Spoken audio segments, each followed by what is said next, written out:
Hello, you're watching Grip Media. I'm your host Fatima and today I am joined in the studio by Laoise de Brún of the Countess. Laoise, can you give a brief intro of yourself and what it is you do for anyone who's not aware of your work? Sure, thank you very much for having me on. I'm the CEO and the founder of the Countess, and this is our logo here behind us. We are an organisation, we're incorporated, we're single issue and we're apolitical. And our core work is to highlight the impact of gender ideology, we can just call that trans ideology, on women, children and vulnerable young people, especially LGBT young people. And in fact, everyone in society, because we view this, what's happening currently in Ireland, as a radical reordering of society that no one voted for and we weren't consulted over. Okay, so the NCCA has just dropped their new SPHE curriculum. What are your chief concerns with that? Well, firstly, it has to be said that Norma Foley, even though she is saying that she's listened to all the voices, we would disagree with that. There was absolute outcry from parents who were highly concerned about the content. And the core issue here is that gender ideology theory, which has no basis in material reality or science, it is simply a system of beliefs, is going to be taught as fact in the classroom. So we view this as an attempt to embed gender ideology or trans ideology into the classroom. And that is going against the wishes of parents, but it's also in breach of the very robust statutory and constitutional rights that parents hold in Ireland as the primary educators of their own children. And so when you say it's going to be taught as a fact, like what will that actually look like? What will kids be being taught? So I think it's important, I suppose, to explain from the outset that, you know, gender ideology or trans ideology is a set of beliefs whereby some people feel that we all have a gendered identity or gendered inner essence. And some people believe you can be born in the wrong body. And many people will signify, you know, their allegiance to this ideology by using pronouns and things like this. And this is a very new and radical idea in society. Now, whilst we respect anyone's right to hold those beliefs, of course, people can believe what they want, this really does have a huge impact on society. And we feel very strongly that children should not be taught this as fact. They should be taught it as theory, as a system of beliefs. You know, some people think that, some people believe that, rather than we all have a gender identity, we all have, you know, an inner gender that tells us who we are. And in the absence of a scientific consensus on that, like, why is it being presented as fact to young children? I think it's fair to say that the Department of Education and Norma Foley has been completely captured ideologically by this system of beliefs. I have no doubt that they feel like this is a good thing they're doing, and you know, they believe this is good for society and that this is somehow normative or even just neutral, when in fact it's very clear it's not neutral. We can see the impact on women and children and on vulnerable young people, particularly same-sex attracted young people. You know, there's been various test cases in our neighbouring jurisdiction which showed very clearly that the vast majority of young people who are trying to change their sex, who feel like they want to change their sex, are actually just lesbians or gay or bisexual. So those young people should be supported to be who they are rather than being told they're the opposite sex. So they're essentially telling, for example, like a girl that would have been called a tomboy up until about 10 minutes ago, that she's actually a boy trapped in a girl's body. Is that essentially what you're talking about? Absolutely. So this is actually quite homophobic and regressive. Far from being progressive, it's it's a backward step for society. And in addition to that, when we look at the cohort who want to transition, who want to change sex, you know, not only are they tend to be same-sex attracted, because they typically will be the least gender conforming. You know, like you mentioned, a tomboy, or quite often, you know, a butch lesbian will be a tomboy, or an effeminate young boy will turn out to be gay. And that's fine, and they should be absolutely supported to be who they are. But what we're also finding as well is there's been a 4,000% increase in young girls who want to transition. And can you just go through where's that figure from? I've heard 4,000, I've heard 5,000. Can you just go through some of the facts? So the CAS review in the UK was the biggest ranging peer review into what was happening in the Tavistock, which is the largest gender clinic in the world, which is then deemed dangerous because of the various test case and because of the CAS review.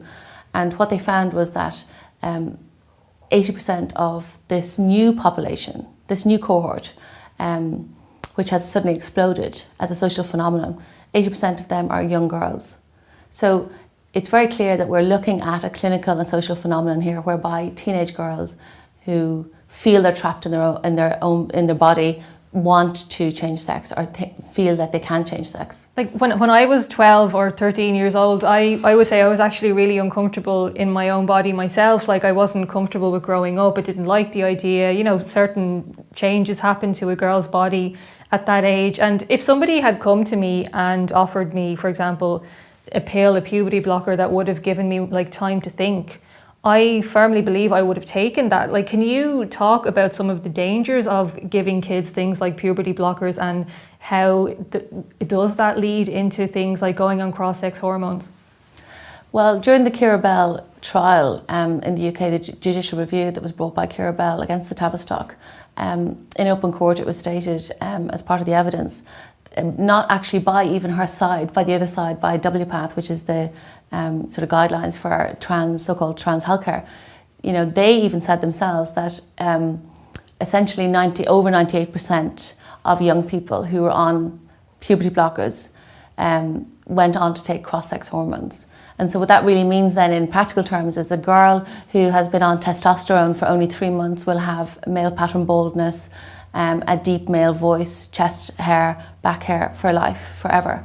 And if she continues on testosterone, she will become sterile, not infertile, sterile, because of the damage that it wreaks on the female body internally. Can you talk about the differences between infertile and sterile? Because I think some people might kind of think of those terms as being synonymous.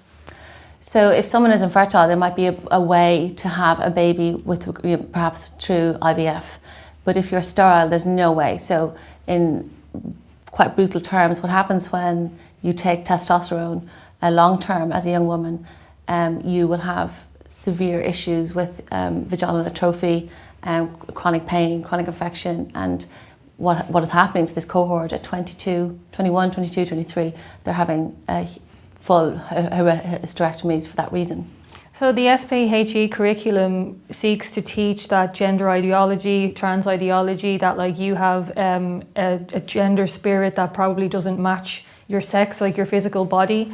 They're seeking to teach that as a fact, and we know from other case studies from around the world that a huge amount of kids, essentially, because it's being targeted at like people in school, underage kids, a huge percentage of them are likely to go down a road of puberty blockers, cross-sex hormones. And, you know, you've talked about some of the outcomes, and like they don't sound like positive outcomes. Like we've had people like Richie Herron here on Grip Media speaking about how he, even as I believe he was 23 years old, he was a 23-year-old man. He went down that road and he had his genitalia removed and now deeply regrets it. Why? Again, I just keep coming back to like, why is Official Ireland, like the government, the NCCA, why do they all seem to be so eager to greenlight this? It seems quite extreme in the outcomes.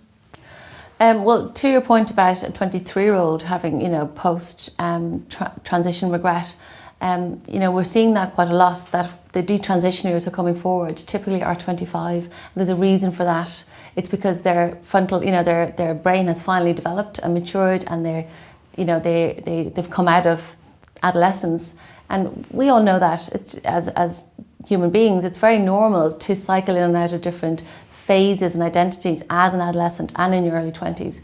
And it's really tragic that some people are making life-altering decisions that they can never row back from and doing irreversible damage to their bodies. So to teach this ideology as a neutral normative idea, or indeed as a fact when it is absolutely not a fact, of course it's not possible to change your sex. I mean, that person you spoke about, yes, you can of course take cross-sex hormones and you can have quite brutal plastic surgery, but every cell of your body is still either male or female. Mm-hmm. And I think that's the point here, that, you know, I suppose your organisation, you said you're non-denominational, you're apolitical, like what are some of the reactions you've gotten to this advocacy? Like, are you accused of being transphobic and things like that? Like, I would say, like, we've been doing this for 3 years and it was incredibly hostile at the beginning, and we have just kept going. We view our mission as providing a framework which is evidence-based. We do all our fact-checking, we don't put anything out that isn't true, so we build credibility in that regard ourselves, but also we want to provide the framework for conversation which is calm, measured, reasonable. You know, we never discuss personalities, We don't go after people. We don't argue with anyone. We just talk about practice and policy. And I think that's what's missing. It's all very much centred on the one individual and maybe their struggles.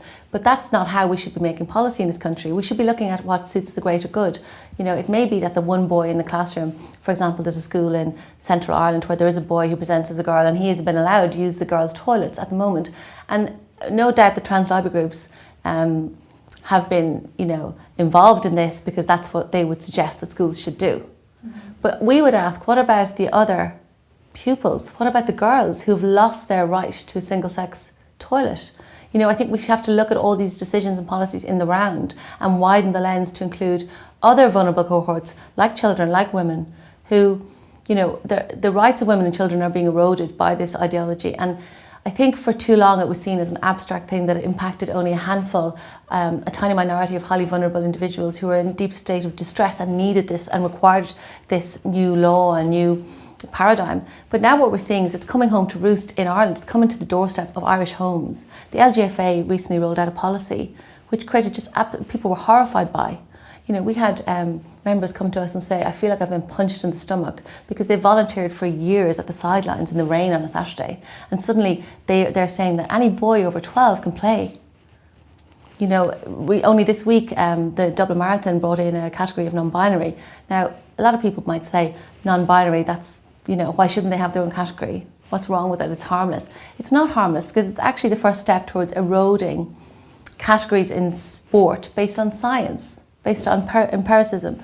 You know, it makes a mockery of any other category than the wheelchair category or disability or, you know, age, if it is just about a feeling that you have. And also the race director of Dublin Marathon himself admitted that there would be so many people finishing in that category at that time. There was going to be, you know, 179 people crossing the line at the same moment, so he couldn't even have a tape finish. So therefore it becomes a category for people who aren't terribly good.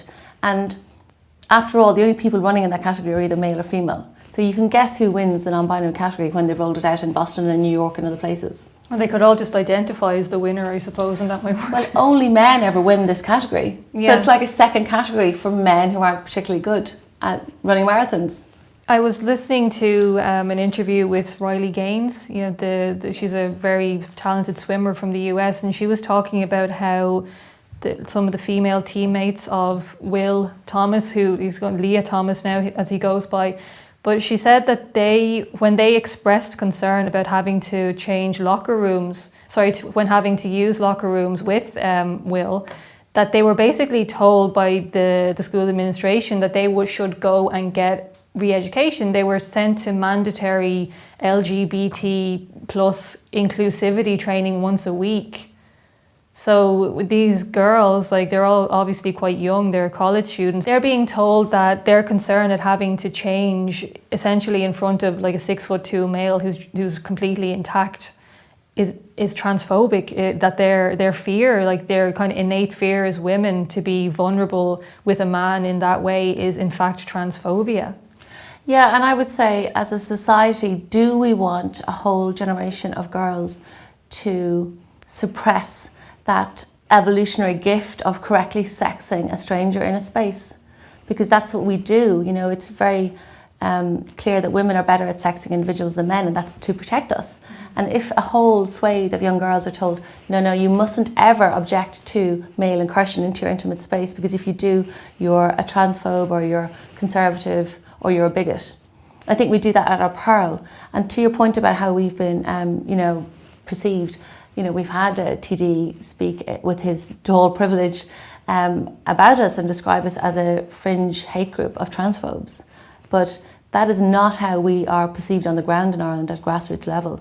I mean, I would see quite clearly that our views are not radical, they're not fringe, they're actually the views of the 9 out of 10 people in Ireland who aren't maybe the loudest and most vocal and aren't lobbying government to the extent that the trans lobby groups and the trans rights activists and their allies do. Mm-hmm. And I think they would have been, you know, the views that were held by basically everybody. Maybe they still are held by almost everybody until 5 minutes ago. You know, this thing, as you said before, it's come on quite rapidly. But what are some of the things you would advise parents to do who are concerned about this ideology coming for their kids? I would say that it's really important for Irish parents to remember that they have really robust rights in law in Ireland under the Constitution and under statute, under the Education Act. And we would urge them to invoke those rights, to use the powers that they have under law to resist this ideology. They are the primary educators of their children, and they can resist this indoctrination, because if something like this has been taught as a fact and not as a theory, then that amounts to indoctrination, because after all, the child is there as a captive audience. And we don't view the opt-out clause as doing anything. You know, it's just a sop towards parents' objections. Because after all, firstly, if everyone else has been in the lesson, then obviously that's going to spread. Those ideas will spread. But also children at that age, the last thing they want to do is to be different. So it's quite stigmatising to pull them out of class. And also if the SPHE and RSE is merged in the senior cycle, then it'll be impossible to know when they're going to be taught any of these ideas anyway, because it can be sprinkled throughout the school day, throughout history lessons or any other lesson. So it's kind of impractical to then just tell parents who have objections to simply remove their kid from the class? I just don't think it's good enough, and I don't think it's, I think it's been used as an excuse to kind of offset the circumvention of parents' rights. But parents' rights exist there, and I think parents need to try to step into their power really and invoke them. And I know it can be difficult because your children don't want to be embarrassed by you, but if they can maybe come together as a group, a WhatsApp group, and talk about the curriculum. You know, our big concern as well with the curriculum is there's various books been coming out, and we've seen the sneak preview of one or two. And one issue with it is not only gender identity being taught as fact, but also things like the gingerbread cartoon being used to explain this theory to children. It's quite a sinister cartoon. It's been there's been huge issues around it in the UK, in our neighbouring jurisdiction. There's been moves to make it actually unlawful and to ban its use in schools, because it depicts, for one thing, it shows that we either have a male or female brain, which is completely sexist. I mean, we just have a brain inside either a male or female body, but according to this idea, a brain can be either male or female. And then when it comes to the genitalia, it shows a depiction of both male and female and a mixture. And we think it's very sinister and quite worrying to show genitalia to children in that manner, that it can be interchangeable somehow. So they're saying that there's a male and female brain and that there's male and female genitalia, but then if you look at something like the hate speech bill coming into Ireland right now, they talk about affirming somebody's or protecting somebody's gender identity, whether it be male, female or another. But you're a barrister, you obviously have a legal background. Can you talk about what is this other, like are there any genders on the Irish statute books that are neither male or female? No, when you look through all of our equality legislation, for instance, gender is defined as being whether a person is either male or female. And then when you come to the Gender Recognition Act, that's just a whole other, you know, you might say flight of fantasy, because it actually says clearly in the provision that it's possible to change one's sex, that the person's sex becomes that. You know, if the person's preferred gender is male, their sex becomes that of a male. So it acts like a magic spell almost. And also it allows people to acquire a gender recognition certificate for all purposes. So there are no caveats. It doesn't say you can have this and you can identify as this and you can be officially recognised as this, except for when it comes to the areas where sex matters. So we would very strongly be calling for that piece of legislation to be amended to just close those gaps to the areas of life to exclude the areas of life where sex matters, like prisons, like sport, like single-sex spaces. It's a bit confusing, I have to say, because I've heard arguments from the kind of gender ideology crowd where they're saying that sex and gender are not intrinsically linked, but then the Gender Recognition Act says that if you want to, your gender identity is male, your sex becomes male, or if your gender identity is female, your sex becomes female almost automatically. So like in law, gender was always synonymous with sex. But now what we're seeing is, as you mentioned, a real move to collapse the meaning of gender entirely, so that it's completely unmoored from sex. So it means either male or female or transgender. And we've written to IREC, for instance, on many occasions, and they've told us that the definition of gender includes transgender when it does not. So from lots of different angles, as you've said, including the hate speech bill, there's a move at a government level to collapse the notion of gender or the meaning of gender as defined in law. And can you talk about like some of the possible implications of gender as a protected characteristic under the new hate speech law? Well, one of the issues around this is that currently we have certain rights and protections and freedoms that society has decided that women and girls need. And so there are areas of life where we do separate the sexes, and we've always done that, be that sport, be that schools, be that prisons, under the prison rules, and certainly intimate spaces. And like under the Equal Status Act 2010, it's explicitly written in law that, you know, it's actually an explicit acknowledgement for the need for single-sex intimate spaces, because it actually says, you know, the presence of someone of another gender might cause embarrassment. So it's about privacy, essentially. It's an exemption for privacy. And what that means is there's an acknowledgement legally in Ireland that there are certain circumstances in normal everyday life where we have to separate the sexes. Now, under the equality legislation, that means that a service provider, let's say someone who runs a swimming pool or an amenity, a local amenity, they cannot be sued for discrimination, for sex discrimination currently. They are allowed to discriminate on the basis of sex. But if gender is collapsed, if the meaning of gender is collapsed, well then all of those common sense boundaries and protections and freedoms are collapsed with it. What are the concerns with the hate speech bill in regards people who, for example, don't believe that somebody can change their sex, or somebody like a man identifying as a woman shouldn't be in a single sex facility? What's likely to happen there? Well, you know, we ran a poll with Red Sea 2 years ago, and it showed that only 17% of the public, of the Irish public, actually agreed with self-ID as it exists in Ireland today. And I would, you know, say that that figure is much lower even now than it was then, as people, you know, wake up to the reality and the everyday implications of this ideology on society. So what that means is, when you look at the hate crime bill, I mean, there's a whole plethora of serious issues with it, from a reversal of the onus of proof to hate is not even defined, the circular definition, so you could get a phone call from the guards, but you've no idea why or what you said that was wrong. There's a whole range of issues, but with regard to kind of our constituency, which I would always say is the majority of people in Ireland who just don't agree or don't believe in trans ideology, the issue we face is that there's a bona fides public debate that has to happen in Ireland. And now you've got one side, trans activists, trans allies, people who do believe in this ideology. They are granted special protected status under this bill. So they're seen as a vulnerable group, therefore they get protected status. But the other side of the argument don't. So there's a lack of symmetry. What that means in real terms, which is what we've seen in other jurisdictions, is it can then be used, it can be weaponized to harass people who don't agree with trans ideology. So essentially, if I tweet something or write something or say something like today that, you know, many people don't agree with this, I don't believe that you can change sex, for instance, someone from that community can say that's hate speech and make a complaint against me. Now, it may not be that there's an actual conviction, but the point is it can be used as the process is the punishment.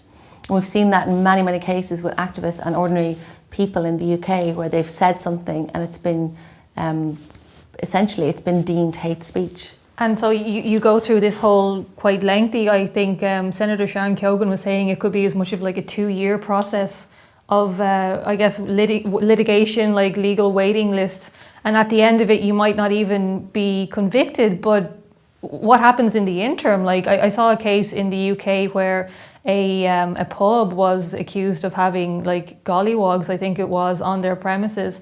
And although I don't think that there was a conviction there for hate speech, that business did apparently close according to reports. So what kind of damage could that do to individuals and businesses if they're, you know, I think there's plenty of room for spurious accusations of hate in this legislation. And as well, the sort of the complete subjectivity of it. So, I mean, there's a plethora of really shocking cases, particularly from the UK. And it's remarkable that, you know, even all those unintended consequences are there. As a matter of fact, in the public domain, we're still pushing blindly down this alleyway. I don't understand it. Recently, my colleague Ben Scallon had occasion to ask Taoiseach Leo Varadkar if he thought Barbie Kardashian was a woman, and I don't think the Taoiseach actually answered yes or no firmly. Can you talk about some of the issues surrounding biological males in women's prisons? No, he didn't answer that question, but I think what Ben did really well was he asked him then, should biological males who are violent, should they be locked up with women? And he said no. Which was remarkable, you know. But then there was a kind of funny dissembling from the Minister for Justice, the current Minister for Justice. So there seems to be, I would hope, a growing unease, certainly within the population. You know, I don't think the public are going to be satisfied by the protocol that's in place any longer, because that's what we've been writing to, you know, the prison service and to our elected representatives for 3 years on this issue. We find it absolutely, utterly unconscionable that the most vulnerable women in society, who after all are the population who end up in prison, 95% of them are not violent. They're mothers, 80% of them are mothers. A huge majority will have been victims of male abuse and violence their whole lives. And now we're housing incredibly violent, incredibly predatory men with them on the floor above them. And due to Paddy O'Gorman's incredible journalism, we now know that those men are screaming sexual abuse at those women and insults all day long. That is not acceptable. I would also add that the Irish state is really at risk of huge reputational damage because of this policy. It needs to be revoked immediately. There is a risk of litigation from any one of those women whose human rights are obviously been breached. It's a breach of, you know, any of the prison rules, for instance, around separation of sexes, the Mandela rules, the Bangkok rules, but also any of the well-funded trans lobby groups at any moment could also bring a case. You know, one of those men who are incarcerated in the women's wing could bring a case because they're actually locked up 23 hours a day. So that is an objective evidence of how dangerous the prison service view them as. Because they wouldn't be locked up in solitary confinement 23 hours a day if they weren't seen to be an absolute clear and present danger to those women. Now when they leave, they have 2 guards with them at all times. And it is our view that there's no need for that protocol could be put in place in Mountjoy. There's absolutely no need for those men to be in the women's wing in Limerick. They could be in the vulnerable prisons part of Mountjoy with the same protocol. It's used widely for vulnerable prisoners, for gang members, for feuded gang members, for male prisoners with vulnerabilities. There's no reason for it to be used in the women's wing.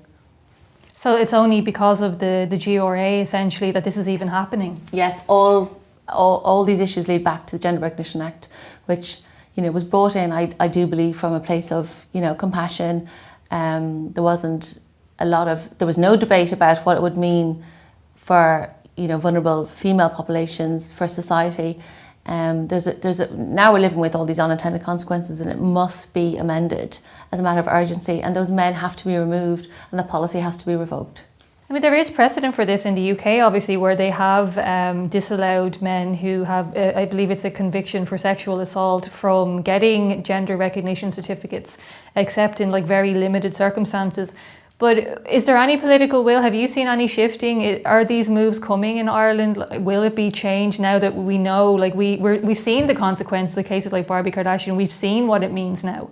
So is there any will or moves to actually change it? Once someone has that gender recognition certificate, then they have to be treated as female under the law. So we need to essentially amend what the gender recognition certificate can do, what it can do, because currently it's for all purposes, and that our organisation view that as a access all area pass for predators. And we wanted to touch on the subject of lesbian erasure. Like, I recently reported on the Let Women Speak event in Belfast hosted by Kelly J. Keane, and there was a young lady there, I'd say she was around 19 or 20, who was a lesbian. Like, she said she was a lesbian and that she had attended lesbian support networks. And she said that while she was there was essentially a guy wearing fishnet tights sitting around in the circle of lesbians, and she told the supervisor that this made her feel uncomfortable.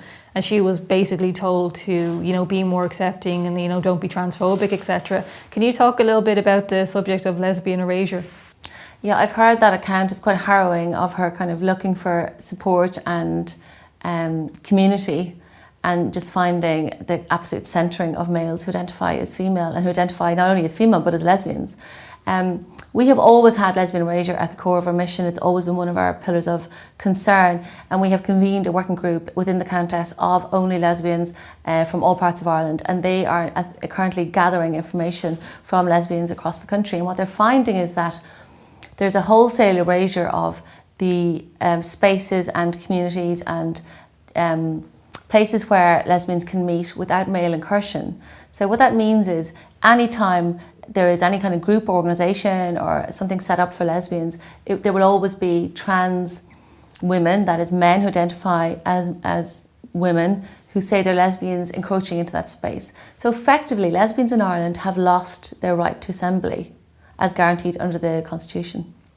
And what other ways does it affect them? Like, I've seen, like, online, I've seen lesbians saying that, you know, they have their own dating apps, as I showed, like anyone has their own kind of things for their own pool, as it were, but that trans-identified males are popping up in their DMs and so on. Like, have you spoken to anybody who's had that experience? Yes, and what they're finding is that there is a really coercive element within society, because particularly for young lesbians, they've kind of come up through this ideology, and so they've been told that if they have are repelled or repulsed by, you know, the idea of having a relationship with a man who identifies as a woman, well, there's something wrong with them, that they need to, you know, open their mind and re-educate themselves, and that they are transphobic and bigoted. And that is entirely wrong. That's an absolute erasure and erosion of lesbian identity. And the lesbians in our working group, you know, are really aware of this, and will be doing lots of lobbying and campaigning around this. But there's another issue to this as well. What they are telling us is there's a younger cohort of lesbians, particularly butch lesbians, so, you know, the classic kind of tomboy, more masculine presenting lesbians, who are really been put under a lot of pressure to transition to non-binary at the very least, if not to identify as men. And so when they go down that route of identifying as men, like, I had a mother in here with me quite some months ago now, and she spoke about her daughter, who was 14 years old, who did go down the route of identifying as male. Now, that lady was able to kind of talk her out of it, and she didn't go on hormones or puberty blockers or have surgery. But the mother, like, she was so concerned that she did do a lot of her own research about what female to male transition actually looks like. And she was explaining this horrific procedure called a methoidoplasty, where essentially, in order to construct a fake penis, they basically take the muscle and the skin from this area of the girl's arm, and then they just kind of make it into a little roll of a thing and stitch it onto them down below.